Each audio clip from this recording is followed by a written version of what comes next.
É a voz por detrás de Go Rest High on That Mountain, uma canção que confortou gerações em luto, com 22 prêmios Grammy e um lugar entre os nomes mais venerados da música country. Vince Gill construiu o seu legado com base na honestidade, humildade e coração.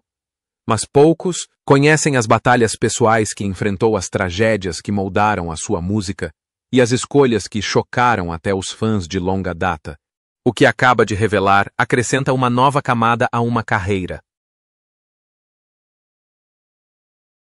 definida por uma força silenciosa e uma devoção inabalável. Em 1968, Vince Gill tinha apenas 11 anos e vivia uma vida simples e feliz em Norman, no Oklahoma. Os seus dias giravam em torno da escola, das refeições em família e do conforto de dedilhar melodias na sua pequena guitarra tenor de 4 cordas. O seu pai, J. Stanley Gill, juiz federal e músico amador, tocava frequentemente ao seu lado, alimentando o amor precoce do rapaz pela música. O mundo de Vince estava ancorado nos ritmos tácitos de uma família unida, até que um telefonema devastador mudou tudo. O seu meio-irmão mais velho, Bobby Cohen, tinha sofrido um acidente de viação. Os ferimentos foram catastróficos. Bob entrou em coma que duraria 3 meses agonizantes para Vince, que sempre admirou o seu irmão enérgico, e de espírito livre, o hospital tornou-se um lugar assombroso de quietude e medo. Quando Bob finalmente acordou, já não era o mesmo. O acidente deixou-o com danos cerebrais graves e permanentes. Já não conseguia falar, cuidar de si ou interagir com o mundo de forma significativa.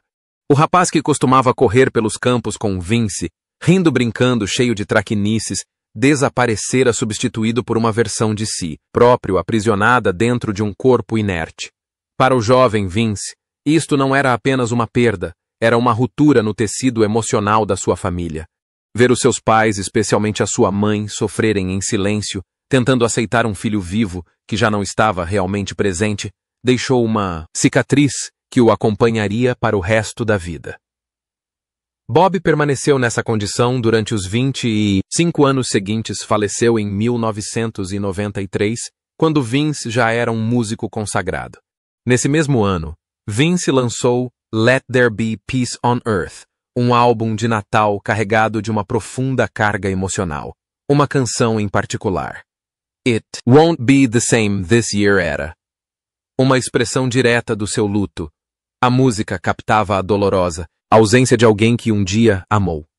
Agora ausente, não só pela morte, mas também muito antes em vida.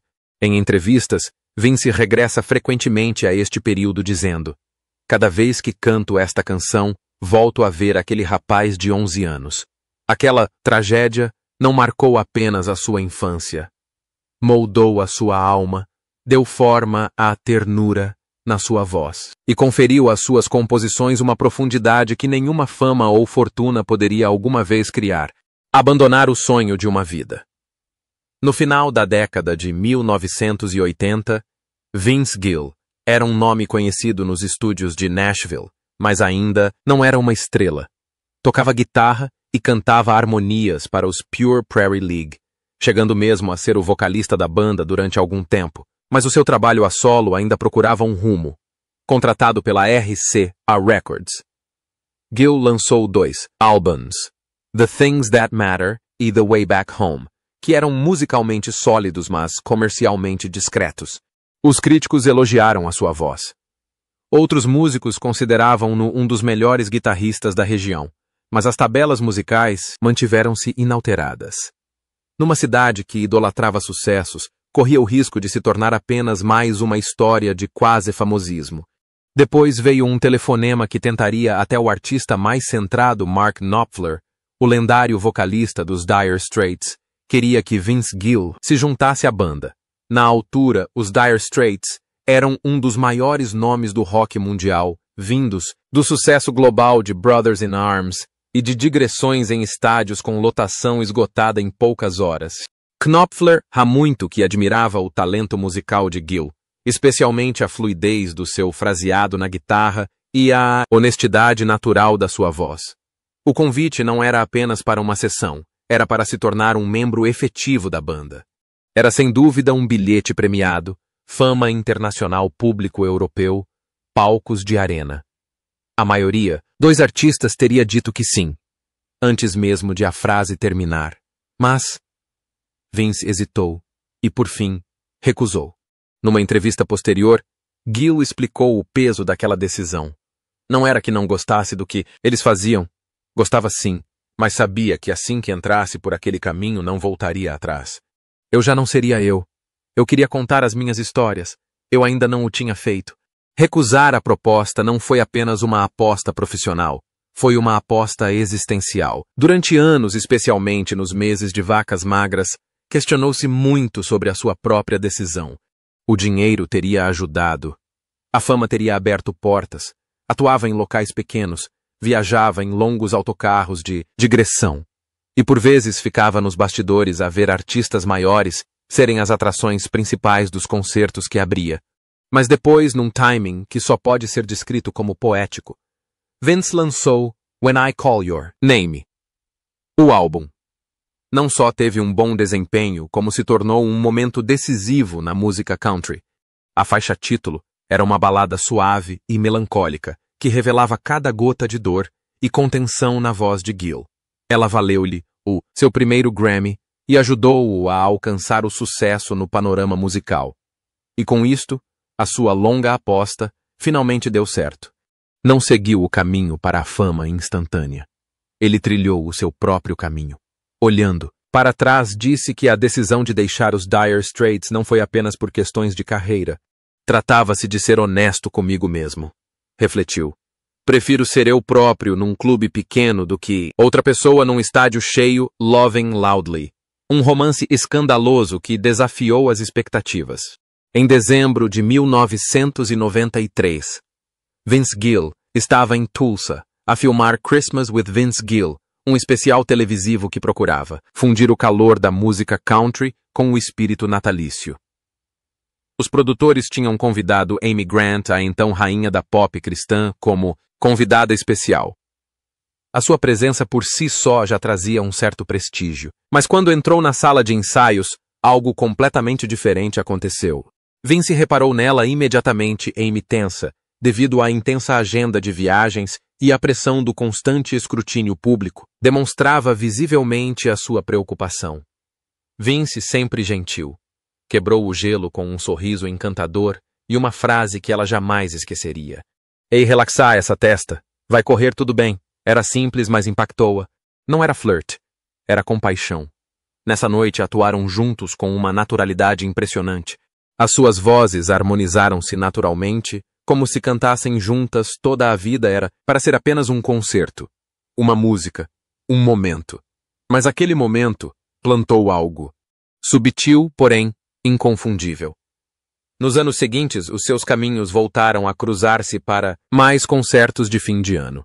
Assim, Amy convidou Vince para cantar um dueto no seu próximo álbum. A canção era House of Love. E embora a letra falasse de romance, a verdadeira história desenrolava-se nas entrelinhas. Na altura, tanto Vince como Amy eram casados. Vince estava com Janice Oliver do duo country, Sweethearts of the Rodeo, há mais de uma década, e juntos tiveram uma filha, Jenny. Amy foi casada com o também cantor cristão Gary Chapman. Ambos os casamentos enfrentavam dificuldades discretamente. Vince estava cada vez mais distante de Janice devido à sua exigente agenda de concertos e ao desejo pessoal de uma ligação emocional mais profunda. Entretanto, Amy enfrentava um casamento conturbado marcado por tensões emocionais e conflitos particulares que ninguém fora de casa conseguia realmente compreender. Apesar das diferenças, tanto Vince como Amy afirmavam que a relação entre ambos se mantinha respeitosa. Éramos duas pessoas a tentar ser fiéis aos votos que fizemos, diria Amy mais tarde.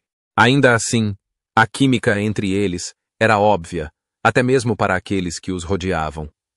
Fãs críticos e tabloides começaram a especular. No final da década de 1990, os rumores intensificaram-se. Vince e Janice divorciaram-se em 1997. Amy e Gary separaram-se 2 anos depois. A coincidência das datas causou estranheza, e a narrativa pública rapidamente se transformou num escândalo. A reação negativa foi particularmente dura para Amy.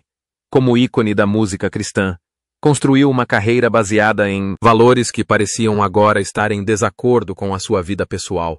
As estações de rádio retiraram as suas músicas do ar. Ex-fãs escreveram cartas furiosas. Para Vince, o julgamento foi mais silencioso, mas não menos doloroso. O que mais o magoou, confessou mais tarde, foi que as pessoas presumiam o pior de nós, e isso não era verdade. Não fomos imprudentes. Fomos humanos. Depois de anos a navegar cuidadosamente entre as suas realidades públicas e privadas, Vince e Amy casaram-se finalmente em março de 2000. A cerimônia foi realizada na sua casa, nos arredores de Nashville, com cerca de 100 amigos próximos e familiares reunidos sob o céu do início da primavera. Foi íntima, significativa e profundamente emocionante. Amy usava um vestido branco simples, e Vince estava ao seu lado não como uma estrela da música country, não como um símbolo de controvérsia, mas como um homem que esperou em silêncio e fielmente pelo momento certo, de pé juntando-se aos Eagles e enfrentando as críticas.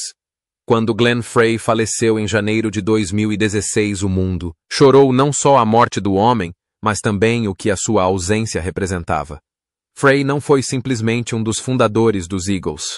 Era um pilar criativo, uma voz e uma presença que definia a essência da banda desde 1971. Don Henley deixou claro: não vejo como poderíamos ir em digressão sem o tipo que fundou a banda. Por um instante, pareceu que aquele capítulo da história da música tinha terminado definitivamente. Mas o luto, como costuma acontecer, abriu caminho a algo inesperado. O que os fãs não sabiam na altura era que Vince Gill admirava os Eagles há muito tempo, não apenas como ouvinte, mas como um músico que estava a seguir um caminho semelhante. Durante a separação original dos Eagles na década de 1980, Vince e Glenn Frey partilharam o mesmo manager, Larry Fitzgerald, uma ligação que deu a Gill uma visão privilegiada do funcionamento interno da banda, muito antes de qualquer colaboração ser considerada. Ao longo dos anos, Vince tinha interpretado canções dos Eagles em concertos de tributo e admirava a mestria da banda enquanto compositores, chegando mesmo a fazer covers de I Can't Tell You Why em atuações ao vivo. Por isso, quando Irving Azoff, o lendário manager da banda, entrou em contato com um convite discreto, não foi uma surpresa para aqueles que conheciam os laços mais profundos entre os dois. Vince não hesitou. Quando partimos, terá dito, optando por não refletir demasiado sobre o peso do legado que estava a assumir. Mas assumir esse legado não era uma questão de imitação, era uma questão de reverência. Vince sabia que o papel não era sobre substituir Glenn Frey. Ninguém conseguiria fazer isso. Tratava-se de honrar o espírito da música, integrando-se de forma harmoniosa, humilde e respeitosa, ao lado do próprio filho de Glenn Deacon Frey. Vince preparou-se para se juntar à nova formação da banda para os concertos Classic West e Classic East em 2017, com a primeira atuação marcada para o Dodger Stadium. Os ensaios foram intensos e emocionantes. Vince passou semanas a estudar harmonias, transições instrumentais e fraseado vocal para interpretar as canções, não no seu próprio estilo, mas na voz dos Eagles. Faixas como Lion Eyes, Take It to the Limit e Tequila Sunrise foram cuidadosamente selecionadas por causa do seu timbre vocal suave, melódico e assombrosamente familiar. Ainda assim, quando finalmente subiu ao palco com a banda em Los Angeles, não havia forma de prever como o público iria reagir. O resultado foi eletrizante. A multidão de mais de 50 mil pessoas não reagiu com ceticismo, mas com lágrimas e aplausos de pé. Vince não. Estava a tentar imitar Glenn Frey. Simplesmente cantava as canções com toda a ternura, habilidade e precisão que elas mereciam. Mais tarde, Don Henley disse sobre Gill: ele sabe como se comportar numa banda. Talvez tenha sido o maior elogio que alguém poderia receber num grupo construído sobre uma química tácita e padrões inflexíveis. Mesmo assim, nem todos aprovaram. Alguns fãs mais fervorosos rejeitaram a ideia de um cantor country se infiltrar numa instituição do rock. Os críticos debateram se os Eagles se tinham transformado numa banda de covers. Vince, como sempre, optou por não se envolver com as críticas. Eu compreendo, mas, para mim, tratasse de honrar Glenn, honrar esta música e mantê-la viva para as pessoas que a amam, disse a Rolling Stone. Numa rara entrevista, vencer a tempestade, a doença, o cuidado e a graça. Sob pressão. Em 2020, durante um exame de rotina, o médico de Vince sugeriu que Amy Grant também fosse avaliada. Esta recomendação casual levou a uma descoberta que mudaria a sua vida.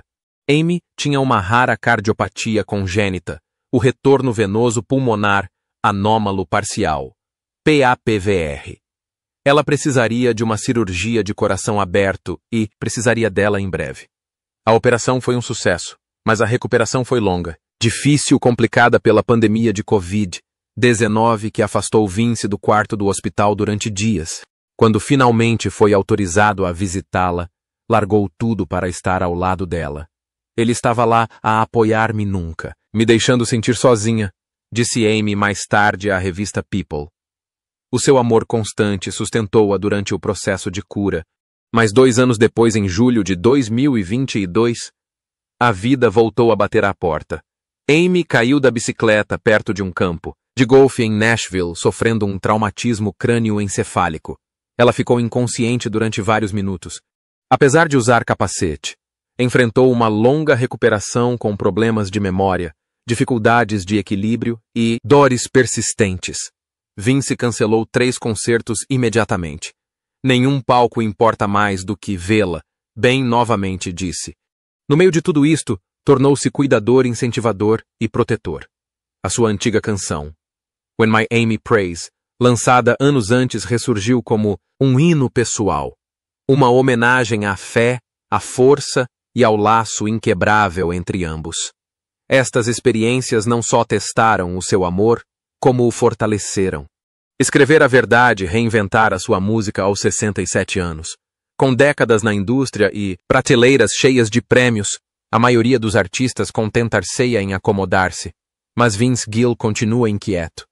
Aos 67 anos não está a compor para entrar nas tabelas de sucesso. Ele está a compor para curar, para refletir, para recordar. Estou a compor as melhores músicas da minha vida. Agora, disse numa entrevista de 2023. Mas não são essas que vão chegar ao topo das tabelas. São estas que importam.